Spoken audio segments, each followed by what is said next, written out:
Everything about your way of life could be about to change dramatically. How you store your money, where you plan to retire, the way you protect your family and home. All of these things, we believe, are under threat. We don't make this prediction lightly. We're simply following our research to its logical conclusion. We did the same when we anticipated the global credit crisis, the property slide, and the collapse of the banks.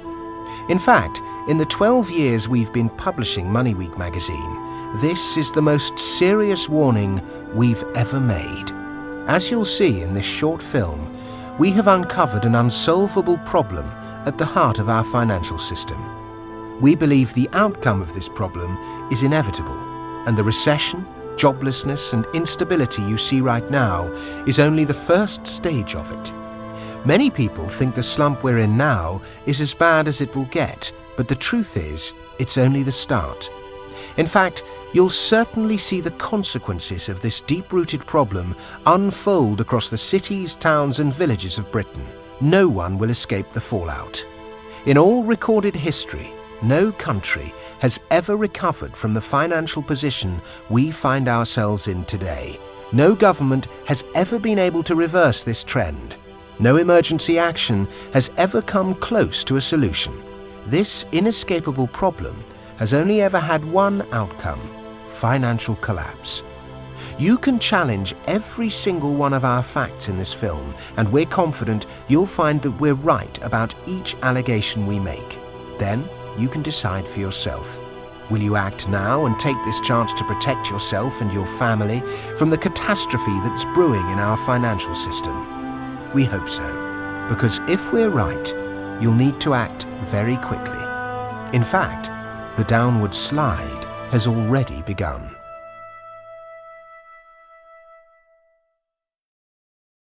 Britain is about to be flattened by a tidal wave of debt.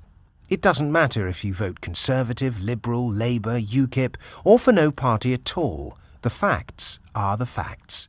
Let's take a look at some numbers. 2.5 years ago, when the coalition government formed, we were already in a huge amount of debt. In fact, the previous government had left the country sinking under £700 billion worth. The coalition has spent the last 2.5 years desperately and very publicly trying to get our finances in order. We've had an austerity budget. We've had tax hikes. We've had the cuts. But for all that, our national debt is still growing at an incredible rate. Despite David Cameron's talk of austerity, he's going to add an estimated £700 billion to the national debt in just 5 years. That's more than Tony Blair and Gordon Brown added to the national debt in 11 years. It's more than every British government of the past 100 years put together. The fact is, when you look at our finances as a whole, the coalition isn't cutting anything. State spending is going up, our national debt is going up, and our interest payments are going up. By the next general election in 2015, our national debt is estimated to stand at almost £1.4 trillion. It's clear our public finances are in an enormous mess. Anyone can see that. And to some extent, some politicians will admit it. But add in our financial, personal and private debts, and an even darker picture emerges. Compared to the size of our economy, Britain is now one of the most heavily indebted countries in the Western world. That's official. Our total debts stand at more than 5 times what our entire economy is worth. Proportionately, that's more debt than Italy, Portugal, Spain, and almost twice as much debt as Greece. Those are 4 countries already in the throes of financial crisis. We're the odd one out because we haven't collapsed. Yet. But things can't stay that way for long. You see, the only countries that have more debt than us are Japan, where the economy has stagnated for 20 years and the stock market has crashed by 75%, and Ireland, where the housing market has crashed 50% and the government has been forced to accept a bailout. In fact, our debts tower above almost every other nation's. Here are the figures that prove it. That's absolutely incredible, isn't it? Yet you've probably never seen this fact reported in the Telegraph or on Sky News. And the worst part is, even that isn't the full story. Because when you add in all of Britain's unfunded obligations, promises the government has made on things like public sector pensions, our debts swell to 900% of our economy. That's right. When you add everything up, we owe 9 times what our entire economy is worth. Our political leaders still like to see Britain as a world power. But let's not delude ourselves. It's clear to see we're totally broke. It doesn't matter which set of figures you use or which way you look at Britain's debts. We're merely talking about different shades of disaster here. A country can either pay back its debts or it can't, and it's very clear to us that Britain can't. But how did we get here? After all, we were once the richest and most powerful nation on earth.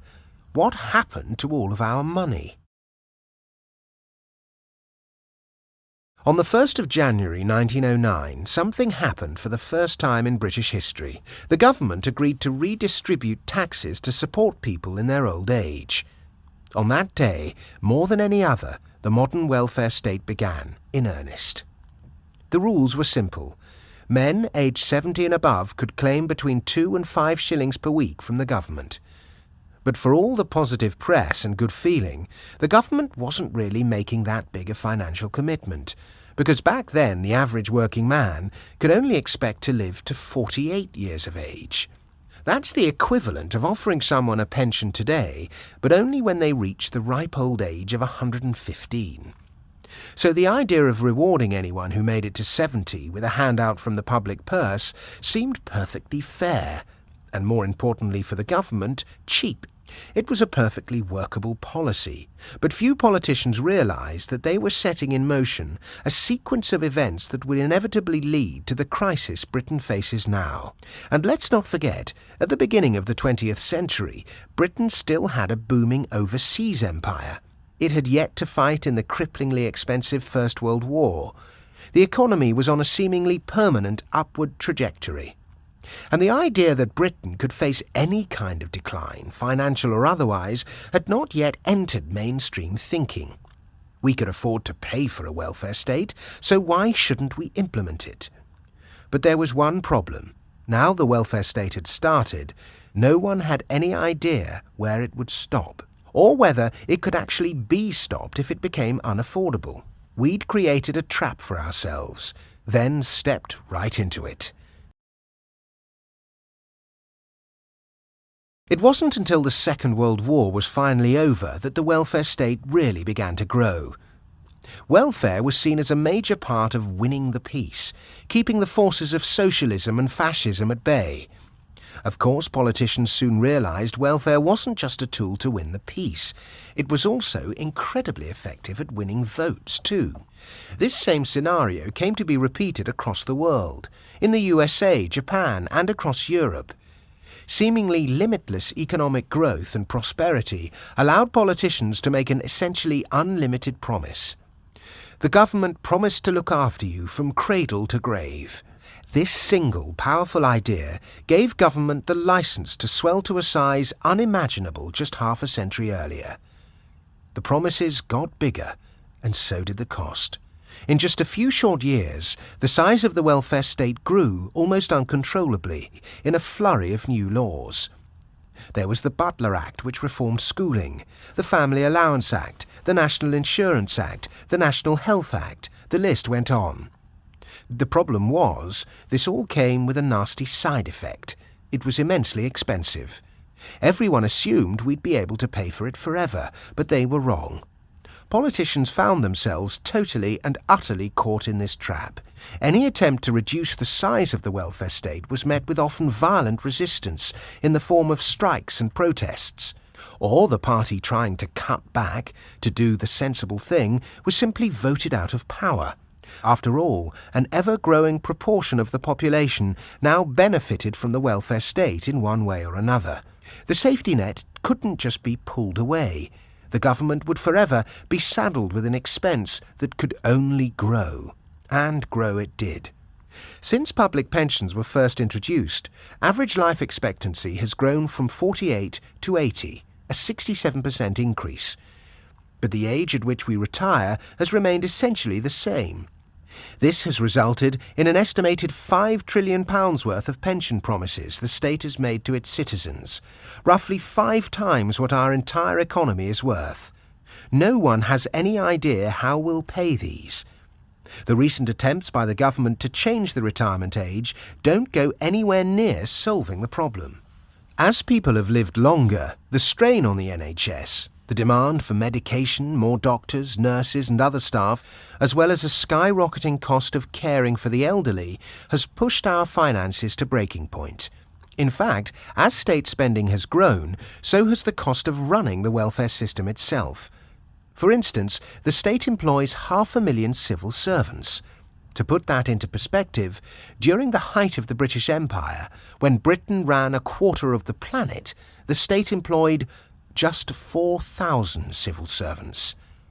If you're in any doubt just how out of control state spending has become, simply take a look at this. As you can see, spending has exploded in a way no one could have imagined 100 years ago. With the idea of welfare being such a vote winner, no government could take the bull by the horns and cut it back, not in any meaningful way. They could fiddle round the edges and save a few pennies here and there, but as population grew larger and lived longer, all they could really do was sit back and let a future generation sort it out. And now it's come down to us. In 2012, for example, the government spent roughly £120 billion more than it collects in taxes. In a situation like this, when you spend more than you earn, there's only one way of paying for it: by borrowing money. That alone is bad enough, but remember, we also have to service our debts, to pay interest on a pile of debt that's mounting ever higher, debt that we'll never pay back. So a vicious cycle was set in motion. Politicians realised that to remain in office, they needed to make bigger promises, call for bigger reforms, and ultimately borrow more and more money. This addiction to debt has spread into every corner of British society. Banks, businesses, the ordinary man on the street. These days they all carry a great weight of debt. Debt has become normal. Want a holiday? Pay for it on credit. Want a new crowd-pleasing cut in taxes? Fund it with debt. To put it bluntly, our politicians, so-called educated people who were meant to be looking after our interests, acted like teenagers with their first credit card, all to win votes. If the UK had been a business or an individual, we'd have been declared bankrupt by now.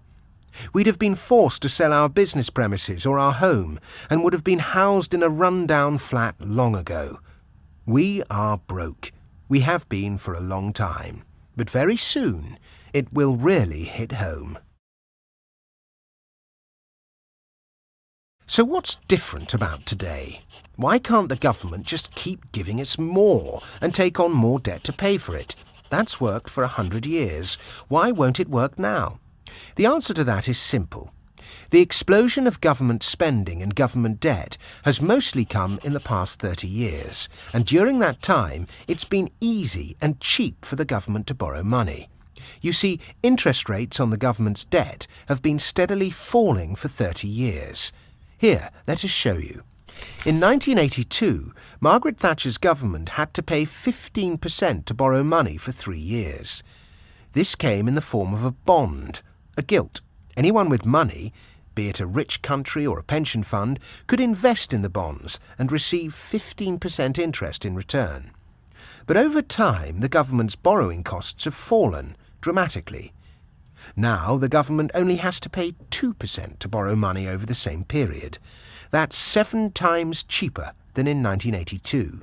And low interest rates make it easier to borrow money. Debt has been getting steadily cheaper for 3 decades. That has allowed the government to borrow more and more money without having to face the consequences. But these good times are about to come to an end.